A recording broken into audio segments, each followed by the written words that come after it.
Amigos, ¿qué tal? Bienvenido otra vez al curso de instalaciones eléctricas domiciliarias. En esta oportunidad nos complace como empresa M&M Entrenamiento en Ingeniería dictar la clase número 2, que trata del funcionamiento e instalación de una electrobomba en una casa.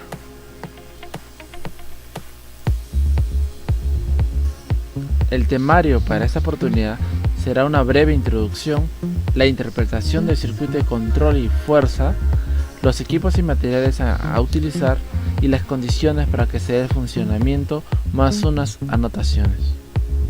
El logro de la siguiente clase es entender cómo funciona una electrobomba de casa o un edificio y reconocer sus equipos y materiales para la instalación. Como introducción podemos observar, ejemplificando una casa o un edificio de 3 pisos, tenemos un tanque elevado y tenemos una cisterna. Aquí podemos ver la electrobomba que está succionando el agua para poder elevarlo hacia el tanque elevado, y después el agua está abajo por el consumo de las viviendas o de los pisos de la vivienda. Aquí podemos observar el tanque elevado y el tanque de la cisterna con unos sensores de nivel. Cuando el sensor está en el nivel bajo, su contacto normalmente va a ser cerrado. Cuando el sensor está en un nivel alto, su contacto va a ser normalmente abierto. Eso lo explicaremos en el circuito de control más adelante. Pero quería que observen que hay una entrada de agua de la red de la empresa que nos proporciona el agua, que hay un control eléctrico de una electrobomba y que la electrobomba está bombeando el agua hacia un tanque elevado. Estos sensores permitirán cortar o no el suministro eléctrico para el encendido o apagado de la electrobomba. Como veremos a continuación, una interpretación del circuito de control y el circuito de fuerza. El circuito de fuerza significa que irá conectado directamente a la máquina, en este caso una electrobomba, y el circuito de control permitirá el funcionamiento encendido o apagado de la máquina, en este caso una electrobomba. Vamos a interpretar primero el circuito de mando. El circuito de mando comienza con una línea y neutro de la tensión que va a ingresar a estos equipos. La línea nos informa que va a un contacto 95 de un FR1, que significa un relé térmico, que lo podemos observar aquí o aquí. El relé térmico sirve para proteger de sobrecargas a una electrobomba, al motor de la electrobomba. Entonces, como podemos observar acá, la línea va a un relé, al 95. Acá está el número. Del 96 llega a un 11, un 12, que normalmente se utiliza para contactos cerrados de un sensor. Entonces llega a un contacto del sensor. La salida del sensor llega al siguiente sensor de nivel, como podemos observar la conexión aquí, y la salida del segundo sensor, el sensor de la cisterna, llega a la bobina A1 de un contactor. Entonces la salida llega a la bobina A1 de un contactor. La salida de la bobina A2 llega directamente a neutro. A2 está llegando directamente a neutro. Más adelante explicaremos el funcionamiento de estos sensores. El circuito de fuerza. Tenemos la línea que va al interruptor termomagnético, que es el mismo que estas líneas 220 pueden ser sacadas de estas fases sin ningún problema. No se debería utilizar dos interruptores termomagnéticos monofásicos. La salida 2 del interruptor termomagnético va a un contactor K1, como podemos observar acá. K1 tiene 6 bornes, tiene para 3 fases, pero en este caso como estábamos usando una línea monofásica, utilizaremos un puente y la salida irá directamente al motor. Como podemos observar aquí, las tres están conectados, son unos sólidos que están directamente conectados, pero aquí entre 4 y 6 se está haciendo un puente para poder obtenerlo del borne 5 y llevarlo a la caja de conexiones de la electrobomba. A continuación explicaremos la condición para el funcionamiento de este sistema.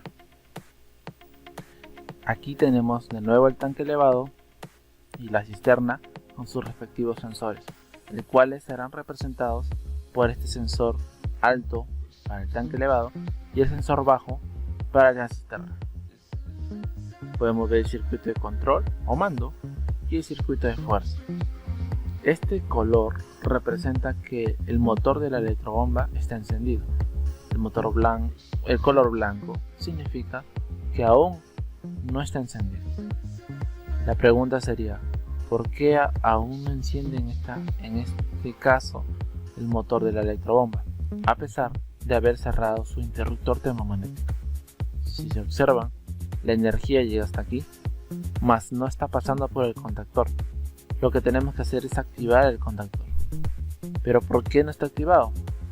Esta apertura del sensor quiere decir que el nivel está alto, por lo cual no necesita que encienda la electrobomba.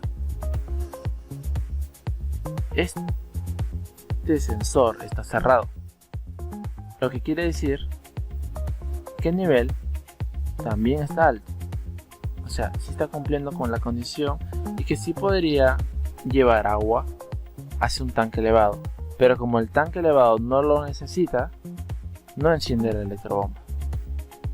Diferente es este caso. En este caso está cerrado el sensor alto. ¿Por qué está cerrado? Porque el sensor ahora está en esta posición, en nivel bajo, y cuando está en un nivel bajo cierra.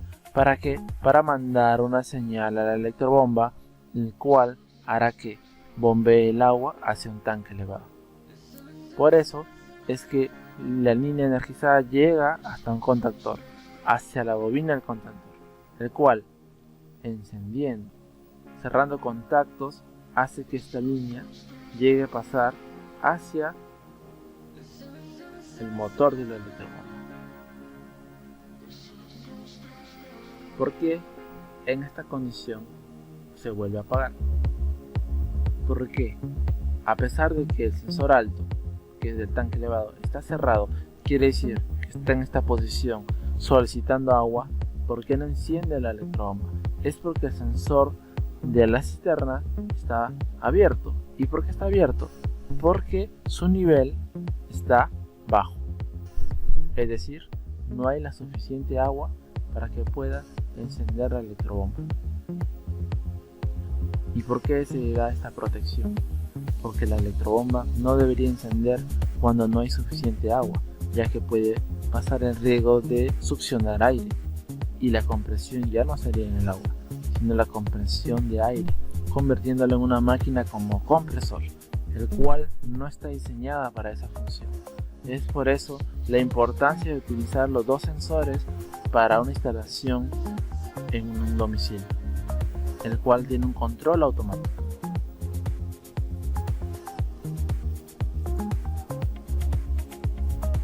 Aquí tenemos una anotación. Cuando ustedes compren estos flotadores eléctricos o sensores de nivel, van a encontrar que tiene 3 líneas. Pero no quiere decir que sea trifásico, quiere decir que tiene un contacto común y un contacto para un normalmente abierto y un normalmente cerrado, como podemos ver en este símbolo. Así usted podría utilizarlo normalmente abierto o normalmente cerrado. Para nuestro caso, estamos utilizando el contacto, que cuando un sensor esté en un nivel bajo, esté en la posición normalmente cerrado. Tener en cuenta a la hora de hacer una instalación. solamente se utiliza el común y uno de sus contactos. Aquí podemos explicar que por qué hace conmutación, porque cuando hay una pesa dentro de un flotador, al mover, a cambiar de posición de esta posición a esta posición por el nivel alto del líquido, esa pesa logra que los contactos puedan cambiar de posición. Como siguiente anotación tenemos que para hacer la instalación de la electrobomba en su casa podrían utilizar tablas de fabricantes como la que se puede observar a continuación. Tenemos que para un número de viviendas, número de pisos, que puede ser 6 o más, si tiene, por ejemplo, su casa de 3 pisos, suficiente con una potencia de 0.6 HP. Para una tubería de 1 pulgada o mínima de 3/4. Si su casa es mayor número de pisos, podría utilizar otro tipo de potencia para su electrobomba, según el modelo que pueda haber. Hay diferentes tablas de fabricantes.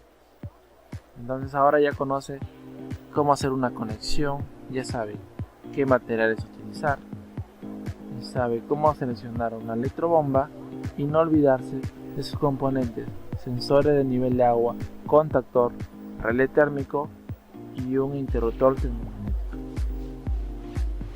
Espero que haya comprendido. Estaré atento a sus sugerencias. Nos vemos en la siguiente clase.